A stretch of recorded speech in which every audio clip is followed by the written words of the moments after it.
ఒక చిన్న గ్రామంలో పాత మర్రి చెట్టు ఉండేది. ప్రతిరోజు రాత్రి 12 గంటలకు ఆ చెట్టు దగ్గర నుంచి ఎవరో ఏడుస్తున్నట్టు శబ్దం వినిపించేది. దీంతో గ్రామస్తులు ఆ భయంతో ఆ దారి వైపు వెళ్ళేవారు కాదు రాత్రిపూట. ఒకరోజు రవి అనే యువకుడు ఇది నిజమేనా లేక పుకార్లా అని తెలుసుకోవడానికి ప్రయత్నించాడు. ఆ రోజు రాత్రి 12 గంటలకు అతను ఒక లైట్ పట్టుకొని ఆ చెట్టు దగ్గరికి వెళ్ళాడు. ఇక్కడ ఒక్కసారిగా చల్లని గాలి వీచింది. ఆ తర్వాత మళ్ళీ అదే ఏడుపు శబ్దం వినిపించింది. రవి ఇది విన్నాక ధైర్యం చేసి టార్చ్ లైట్ అటువైపు తిప్పాడు. చెట్టు కింద తెల్లని చీర కట్టుకొని ఒక అమ్మాయి నిలబడి ఉంది. ఆమె నెమ్మదిగా తల ఎత్తి రవిని చూసింది. కానీ ఆమె ముఖం లేదు. దీంతో రవికి కిందున్న కాయలు వణికిపోయాయి. రవి భయంతో వెనక్కి తిరిగి పరిగెత్తాడు. ఉదయం గ్రామస్తులు ఆ చెట్టుకి దగ్గరికి వెళ్లి చూసేసరికి రవి తీసుకుపోయిన టార్చర్ మాత్రమే అక్కడ పడి ఉంది. రవి మాత్రం కనిపించలేదు.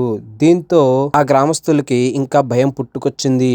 దీంతో అప్పటి నుంచి మళ్ళీ ప్రతిరోజు రాత్రి 12 గంటలకు ఆ చెట్టు దగ్గర నుంచి రెండు ఏడు వినిపించడం మొదలు పెట్టాయి. ఒకటి ఆ అమ్మాయిదైతే మరొకటి ఆ రవిది. సో ఇది గైస్ మన స్టోరీ. వీడియో నచ్చితే లైక్ చేసుకో, సబ్స్క్రైబ్ చేసుకో.